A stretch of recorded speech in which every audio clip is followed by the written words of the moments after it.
salaameel walba joogtaan waa barnaamijka aan uga barateen barnaamijkii oo maalmihii ugu dambeeyay aad daawanaysin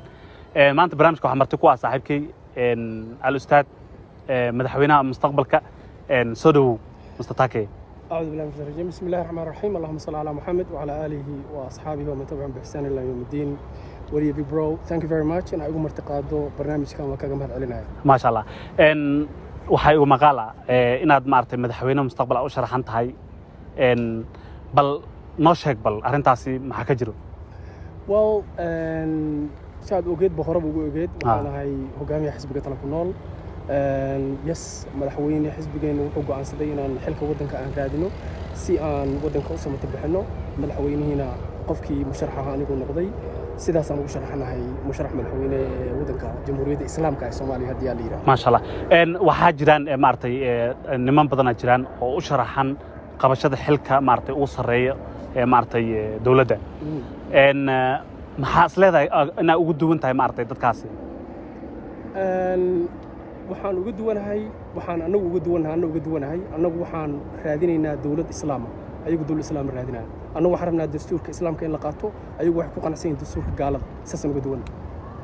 okay macnaha hadda ma waxa leedahay dawladda hadda oo maartay dhisan laftirkeeda dawlad islaam ma dastuurka hadda inoo qoran ee wadanka Soomaaliya maanta ay haysato waa dastuur diinta islaamka ku soo horjeeda okay adiga de ololaha dadka meel ay aadaan marba maartay dalka dibadiisa marso wadanka gudihiisa adiga toolafka isliin ka dhax ka beegareynaysa si camal ololaha ma dhaafay isliin markuu horeysa anaga ololaheenu wax waaye waxaan isticmaalaynaa nidaam cusub oo ka duwan nidaamkii hore la yaqaan nimankaan aragto mar Turkiga aadaaya mar dibadda aadaaya waa niman ku xiran wadamo shisheeye oo interest shisheeye waa loo yeeraa waa rag la xukumo anagana lama xukumo anaga is xukumo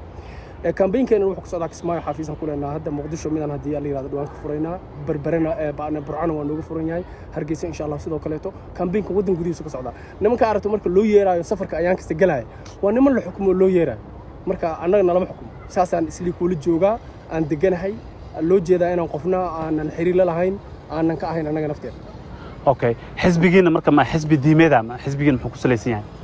waa xisbi ay ku midoobeen fikir iyo ideology dad isla wadaaga oo ah fikirkaas iyo ideology-gaasna ay tahay in dastuurka kaliya xalka kaliya ee wadanka Soomaaliya uu leeyahay ay tahay in lagu maamulo dastuurka islaamka sababtaasna waxay tahay qofka bini'aadamka ma baa jirta tiraahdaa calaamadaha lagu garto qofku inuu waalan yahay waxa kamid ah hadii aad samayso waxaad weligaa samay jirtay haddana aad raadiso ama aad rajayso maxsuulkii ku soo bixi jiray maxsuulkooda inuu ku soo baxo أنا إلى كون 1960 كي دستور كان عن هذا هيسنو النظام كان هذا عن هيسنا دجالنا وكبح ويني انقلابا كبح ويني ودن كي دتكي وانعين قبيالة ذا كور مرتي ودنيين مع دتكي سوالين تودا بدن وقبيالة ديستي مركا سيل لو قبحوا أرنتاس وحن كان نظام عصب يفكر عصب دستور كإسلام كده بقل كاسانا ودن كرنا أنا كسبت بحنه وحنا مركا ضد إسلام أنا كل يوم الله درشة أو وديد حلقة مدحتنا أو ترتميسيد سامين أنت لو كوي لأنك تعرفت اللوث وجاي مارتي فرحات له ودنبيله مارتي تاكي قلادات نوع سوق علي على كيو كسور جدا محاد سلذا مركو ورثة على كوابا النظام كأننا كان بجرين إنه كوجي تابع على كنا بدل أنا وحيابها هدي مركان حلكو بقول إنه كامبين كنا كوجي تابع حوالي على كي يستند قريب كنا بدل سو تاس أذين معها ووحن ديارنا هاي ووحن أنو تاجنا وحيابه كلاته وبابين waxay ahayn been ay ahaayeen hawada raacin wuxuu aday beenii ma soco karaan marka saameynta hadda maanta bulshadii aan ku leenahay aad ay u badan tahay xisbigii dadkii oo ku soo batay dad badan soo galay maalin kasta la soo galaa marka alxamdulillah okay runaantii waxa waaye horta waxa waaye ma sha Allah waxa ku jirta nimanka odayaasha hadda maartay oo wax xaasaska maartay wanaagsan wax xaasaska badan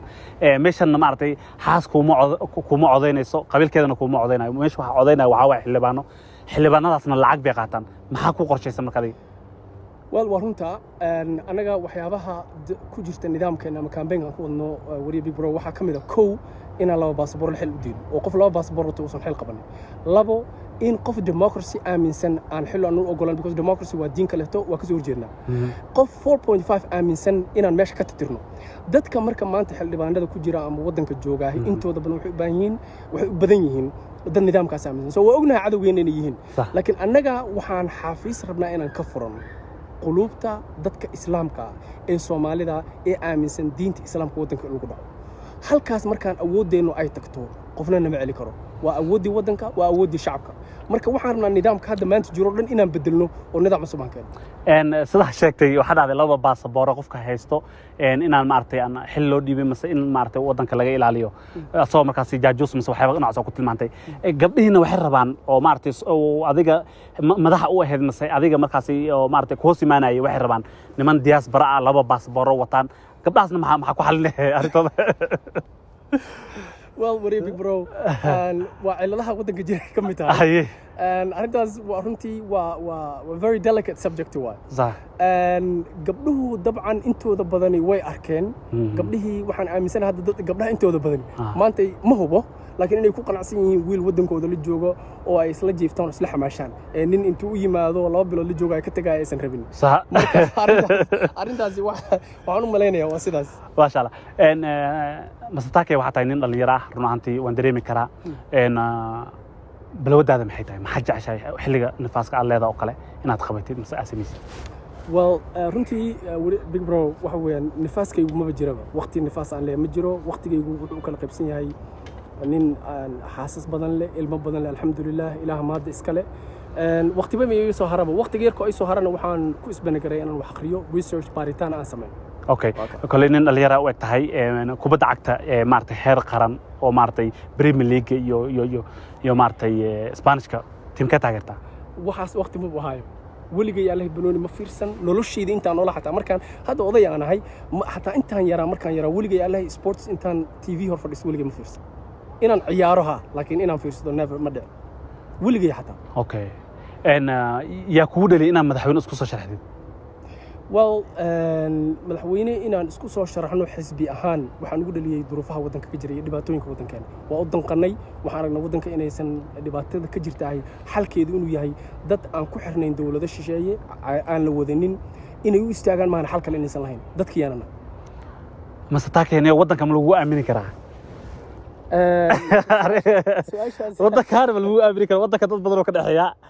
dada maaragtay kaadida soo cabay dhibaatooyin badan oo soo maray adigana koodii waxa ka soo bilowday isla markaa adigoo maaragtay xil haynin si oo maaragtay xogaa nin adag oo kale oo maaragtay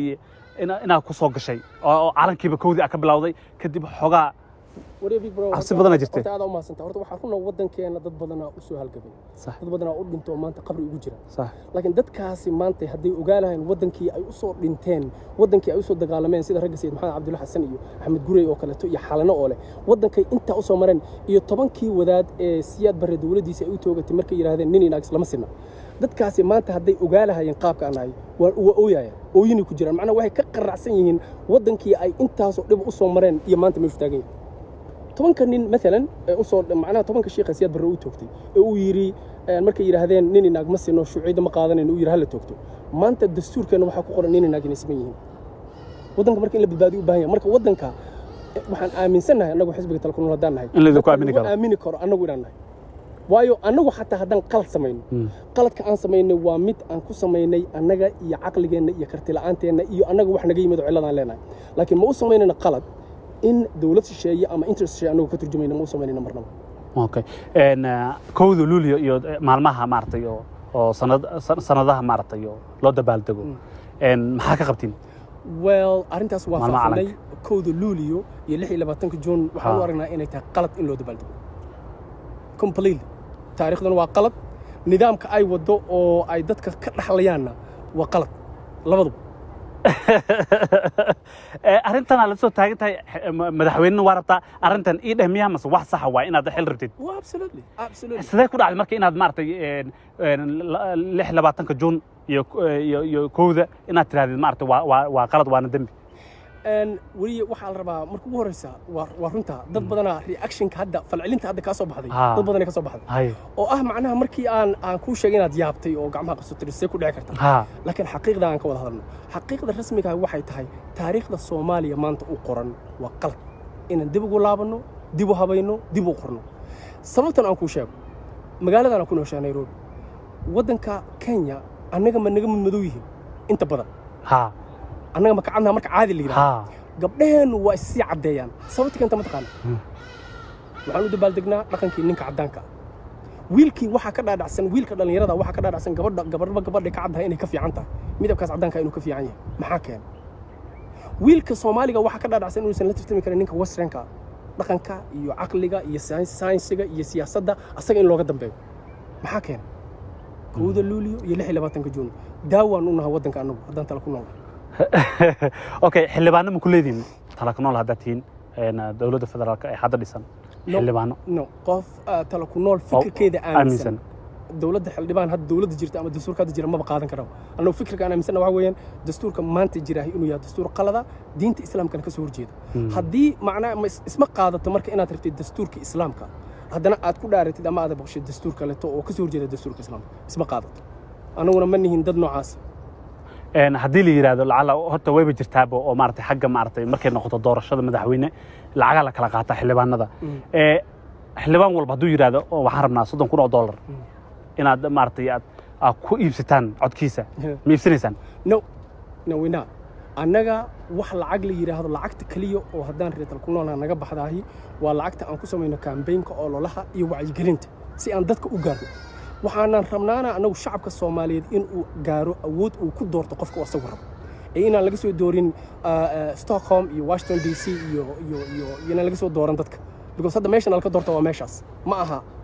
Soomaaliya shacabku ma doorto lacaga la soo siiyo qofkii interest danka loo wada laba passport la weeyay wadankii daacadku ma aha saan ku bilowna hadda wareysiga ayaan markuu joogaba UK waada ama Ingiriisku waada ama Mareykanku waada ama Switzerland waada waa loo yeeraa ila laba passport wata wadankaasna xuquuqu ku leeyahay qofkaas waa la xiri karaa waxa lagu qasbi karaa sirta wadanka inuu bixiyo xorma aad laftirkaada waxay san jirtay passport maartay oo ajnabi ah weligay passport never in my life